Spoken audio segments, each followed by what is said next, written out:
Konkurencija je velika ove sezone, ali velika nagrada Abu Dhabija vjerojatno zaslužuje titulu utrke godine nakon svega što smo vidjeli na stazi u Yas Marini. Nakon kvalifikacija Vettel je kažnjen i gurnut na start iz pit lane-a. Hamilton je izborio pole position, poveo utrku, a iza njega bili su Raikkonen, Maldonado, Alonso, Webber, Button. U prvom krugu sudar Grosjeana i Rosberga, Hülkenberga i Sene. Hülkenberg je odustao, Rosberg je morao u boks. Alonso je odmah napao i prošao Webera, probio se na treće mjesto. Vettel je letio kroz stražnje redove, a nakon spektakularnog sudara Rosberga i Kartikejana u 9. krugu, safety car je prvi put izašao na stazu.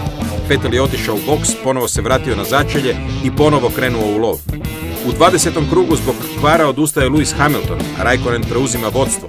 U 23. krugu dodir Maldonada i Webera, Australac se izvrtio, a odmah nakon toga vidjeli smo i obračun Weber-Massa, nakon kojeg se izvrtio Brazilac. Od 29. do 32. kruga serija ulazaka u bokseve i u Abu Dhabiju kao i u Indiji najboljima je bio dostatan jedan ulazak u bokseve. U 39. krugu vidjeli smo povijesni obračun Di Reste, Grosjeana, Pereza i Webera koji su mijenjali pozicije i na kraju je sve završilo sudarima i izljetanjima. Odustali su Webber i Grosjean. Perez je zaradio kaznu. Drugi period sigurnosnog automobila otvorio je fantastičnu šansu Sebu Vettelu koji je krug ranije bio u boksu i vratio se na svježim mekšim gumama. Vettel je priliku zgrabio u 52. od 55 krugova, prošao je Buttona i s posljednjeg mjesta na startu dokopao se postolja. Kimi Raikkonen ostvario je 19. pobjedu u karijeri, on je 8. vozač s pobjedom ove sezone. Alonso je završio drugi, 11. postolje za Španjolca, a Vettel je na kraju treći. Do bodova su stigli još i Button, Maldonado, Kobayashi, Massa, Senna, Di Resta i Ricciardo.